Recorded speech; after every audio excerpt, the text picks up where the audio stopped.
Sydney Commercial Kitchens, for a rapid response to your inquiry and professional advice from our trained chefs.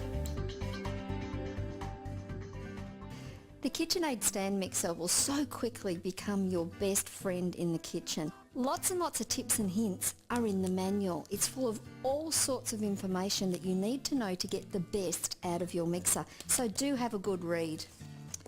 The stand mixer is a solid metal construction with a direct drive motor. And not only is it a pleasure to use, a pleasure to clean, it's a pleasure to listen to.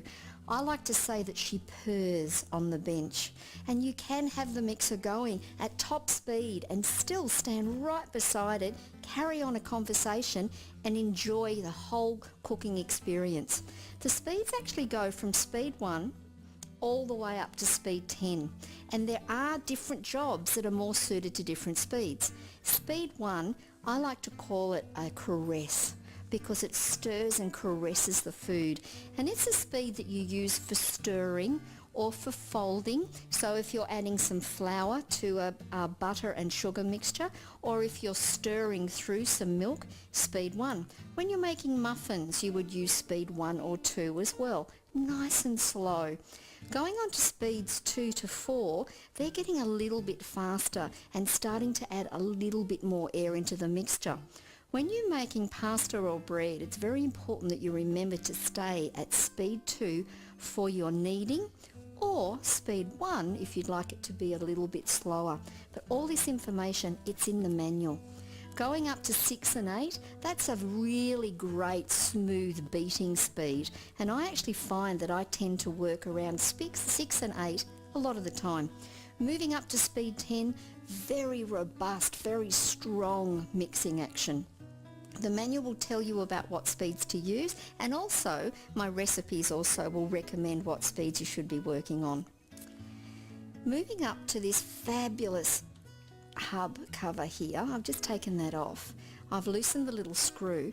This opens the world to a whole other range of recipe creations. Let me tell you, everything from making your own pasta to grinding your own beautiful fresh meats and seafood, making sausages, straining sauces, and then going on to slicing and shredding. That's where the world opens up and all your recipes and your creations come from. And it's very, very simple to actually add your attachments to the hub. You just give them a little wiggle. When it's not in use, pop this cover back on and tighten the screw, and there you are. Now, as far as using bowls on the mixer, there are a large range to choose from. As a standard, the mixer comes with this beautiful big 4.8 litre stainless steel mixing bowl. Even though it's a big bowl, don't think you can't do small amounts, because it's interesting to know that the actual mixer can actually whip right down to 1 egg white or right up to 14 egg whites. So whether you're doing a small amount or a large amount, it doesn't matter, the mixer will look after you. With your other bowls, there's a lovely little 3 litre bowl, and there's the very, very pretty glass bowl, which comes with a cover, and that's fabulous for storage. All of the bowls, they're simple to pop onto the mixer. I'm going to pop the head back like so, have a little twist, and let's put this little one on to show you.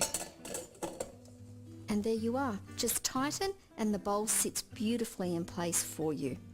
Adding or changing the attachments is really easy. You simply act like you're changing a light bulb, and you pop the attachment on, having a little wiggle and a twist, and it locks on for you. It's really easy.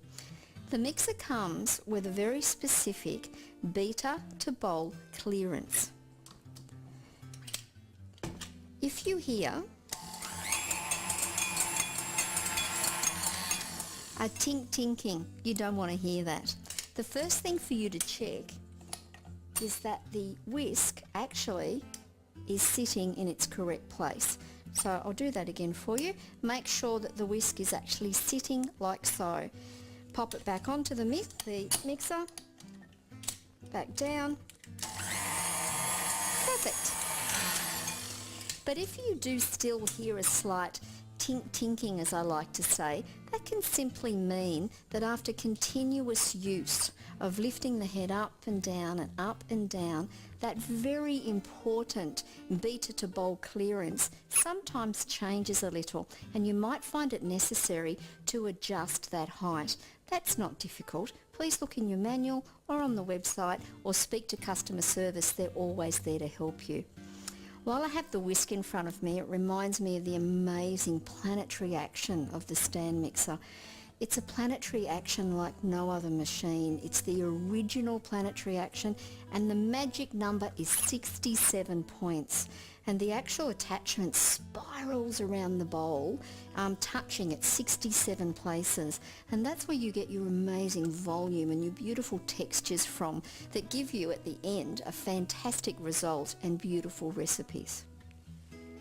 For those of you that bought the K5, this is a slightly larger model, and it may be the model that you've seen in a lot of restaurants. A lot of chefs like to use this particular model.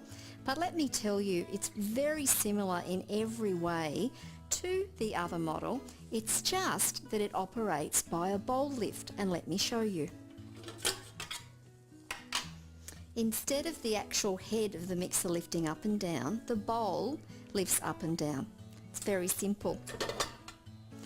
Now to take the bowl off or on, I'll just remove the whisk. You firmly lift the bowl up like so, and to pop it back on,